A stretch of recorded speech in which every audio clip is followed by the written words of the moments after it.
My name is Tomara Dolores Forrest, slash Lady Victory. I am a courageous, connected, powerful woman. My pronouns are she, her, and miss. And I'm so grateful to be here.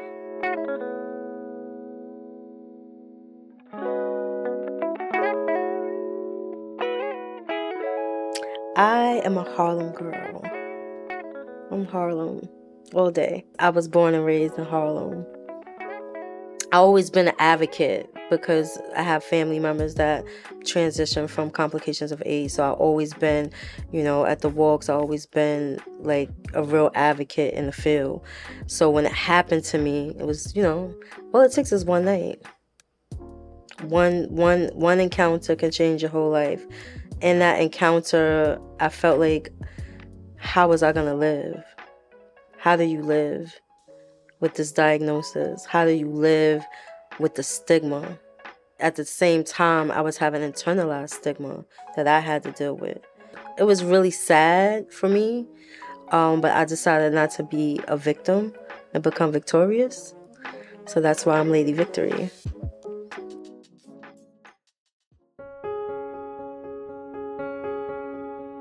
When I was diagnosed with HIV, I was actually pregnant at the time. It was a really traumatic situation. I went to my second appointment for prenatal care. I was planning on having a baby. I was really excited, energized about having a baby. And then they sent me to the back, and 5 people came to see me. 5 people, 5 women came to see me. They came in the room. They said, "Oh, hi, Tomara. Hi, Tomara." No one stayed. I was getting anxiety because I did have a miscarriage before, so I'm thinking like, is it something going on? Like, I did a sonogram, is something like going on with the pregnancy itself. When this lady came in the back of the clinic and she said, "You know what?" She came and she said, "Hi, Tamara." She says, "I know my team, every staff member came in here and the joy in your eyes and just your whole spirit, they didn't want to give you this information."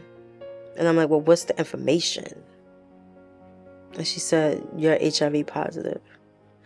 And when she said that, I fell to the floor, like in a fetal position, just screaming for my mother.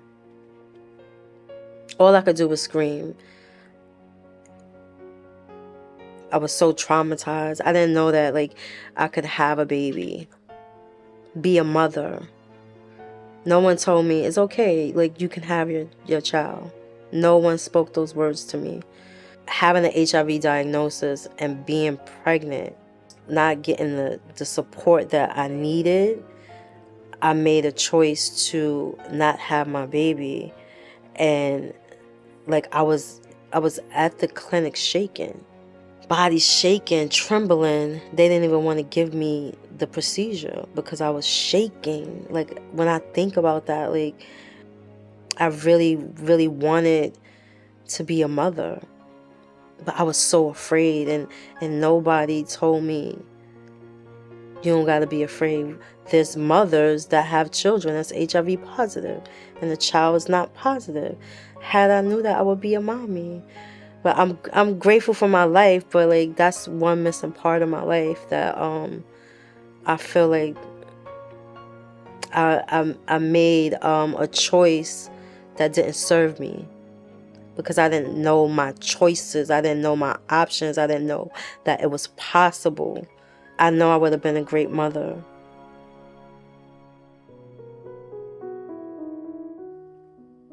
Initially, I was linked to care, but I became one of those patients that became lost to care. I didn't have the support of like a medical team, like the care coordination team. It wasn't all of that. They said that's what they was doing, but I was so scared. The only support I had was my mom. So I was so afraid to go to the clinic. I was afraid to actually start medication because I was afraid what's the side effects, what's going to happen to me. So I wasn't in care for maybe a year. a year later, I had 7 T cells. 7 T cells. I was like a fabulous mess because I looked okay on the outside. I camouflaged very well, but the inside, my immune system was breaking down. And another thing is that, like, you know, growing up in Harlem, I love Harlem, but I had like a love-hate relationship because they tried to destroy me with the stigma, saying, oh, she's sick, look at, she's got the monster, you know, she's a whore, she's this, she's like, you know, just labeling a woman all of these things because she has an HIV diagnosis. Like, the H in HIV is for human, like, it can happen to anybody. But, you know, people did that to me, and people that I thought, like, really had my back and really loved me, they just, like, tore me down to the point that, like, I would be in the house and I would put the covers over my head and I didn't want to come outside. I'm such a Harlem girl that it was devastating. That was my first lesson in, like, learning not to seek validation.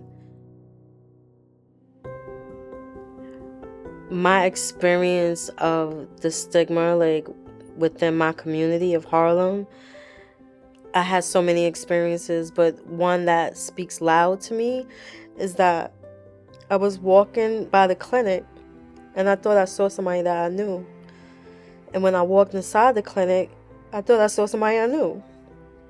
And I was so afraid of anybody even knowing, like, my HIV status, that I ran down the exit. I ran down the back of the exit, wound up in the basement. Some dark, like, nasty, dusty basement, crying on the floor. Until, like, a janitor, maintenance man, like, was on his walkie-talkie, like, is somebody down here, and then security came and got me from the basement. And they, like, put me, like, in, like, this, and I'm like, I don't want nobody to see me. They put me in a private, like, room where nobody knew, you know, where I was at, but I was safe because I was so afraid that anybody would see me, and then, you know, all of the stigma would start all over again, and, you know, it could be very hurtful. So to be down in that basement just crying, screaming, was like something out of a horror movie. But they came and got me.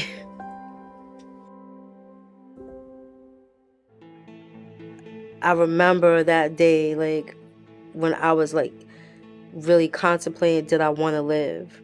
Right now, it's like, oh, you really thought about that? Like, it's so much life to live, but, like, I really didn't want to live. Like, and I was trying to figure out, like, how do I end this? How do I end the suffering? How do I end the pain? Because I was, like, suffering in silence. Like, how do you end it? And, like, I woke up that morning, and then I realized, like, you gonna die? Like, you know, this is what you gonna do? You gonna let the stigma kill you? And I was looking in the mirror, and all I could hear God say, like, you've been looking for love all over. Look in the mirror. So that day that I woke up, I said, okay, you need to go do something. Because I want to live. Like, I made a choice to say I'm going to live. So I went to the clinic by my house, and that was, like, the beginning of my healing process. In that season of my life, that's when I met some amazing souls that loved me to life. And I always remember my mother, like, she gave me a card that said, you could still have a beautiful life. Signed, Mommy.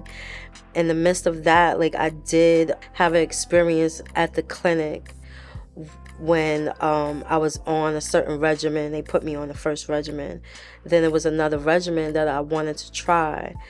And the doctor said to me, I can't put you on this medication because you of childbearing age. You know, you can have a child, so I don't want to, like, compromise the child. So I'm letting her know that I haven't been sexually active in a year. And I don't plan on being sexually active. Like, if something changes, then we could address that. But I just wanted to be on this other regimen that was, like, safer for my kidneys and all of that. She would not put me on this medication. Long story short, she was stereotyping me. She was very rude, no manners at all, right? I felt isolated. I felt disrespected. I didn't feel heard. And she eventually got fired. And then I had my doctor that I have now, the angel, came. And like, so we worked on my care together. So the most important thing is for someone that's living with a HIV diagnosis is to have a team. I have this amazing team that's pouring life into me, making sure that I become undetectable. And when I first found out about being undetectable and actually being in the room when they was trying to figure out how to not stigmatize the title of You Equals You, I was actually in that room, and that was my proudest moment. I'm part of something bigger than myself. You equals you, undetectable means untransmittable. I'm undetectable. You're undetectable? Yes, me. And it was the most amazing, proudest moment, to know that my viral load was undetectable and my CD4, to go from seven CD4 cells to 1,013 CD4 cells. Amazing. Feeling vibrant, feeling alive, and living life on my terms, free. Being undetectable for me means everything to me. And my line of work and just being an advocate, just letting people know that's how we stop the community viral load one by one. Yeah, you could be part of something bigger than yourself by being undetectable.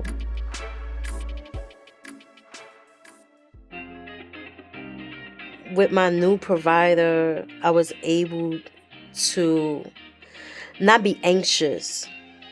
So every time I would come, I would have an appointment, my pressure would be up, right? So now my new provider, I'm relaxed.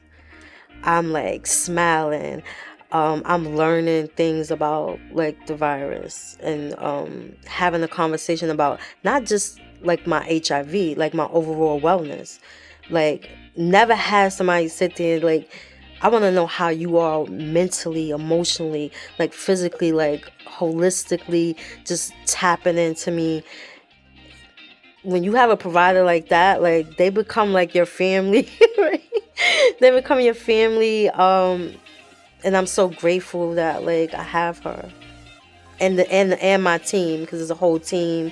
Sometimes people feel you could have a chronic condition, but mentally and emotionally, when you're good, your physical is good as well. So I call my team living angels. They not in the sky, they right here, fighting for us every day, making sure somebody has a brighter day, that they're looking at their HIV diagnosis not from oh damn, oh, they're looking at it from oh, I got this. It don't got me. And I believe in being sexually healthy. I think it's so dope to be sexually healthy. It's it's energizing, right? I had an old boyfriend from, and so our relationship is the example of You Equals You. He was not positive. We had 7 years of very healthy relationship. Undetectable means untransmittable. We had a lot of sex, and it was really good.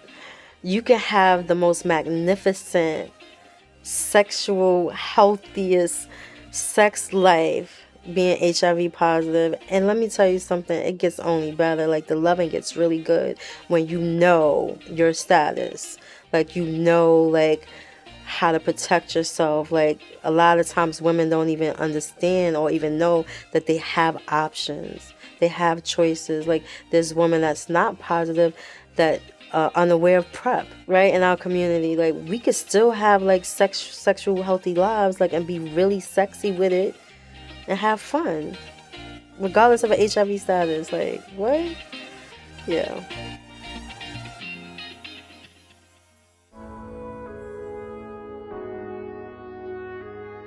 Today I could sit here and I could say to you, like, I am victorious.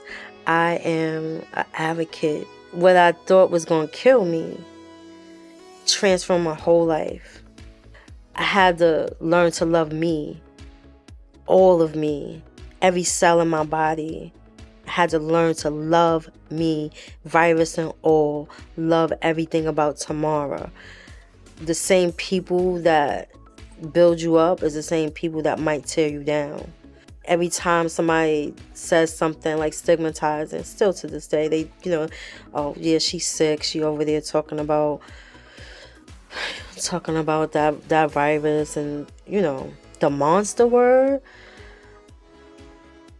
The people that's not supposed to be in my world, they're no longer here.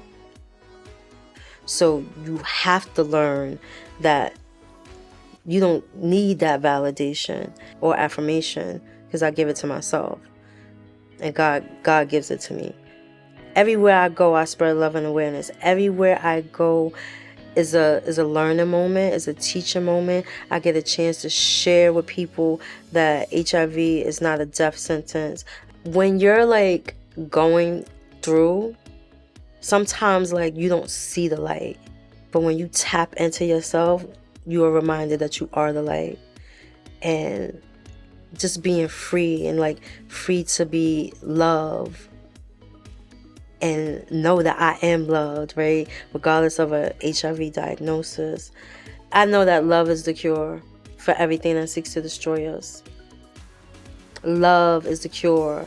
When I say love, and I'm talking about a romantic type of love, I'm talking about when you love yourself, when you no longer need validation from another human being. It's a different type of vibe. It's a different flow. Like, I will not allow nobody to kill me. I will not allow the stigma to kill me. I won't allow like somebody to label me. Like, I'm me. Like, I'm Lady Victory. I'm Tomara. I'm love. Love is the cure. Like, that's who I am.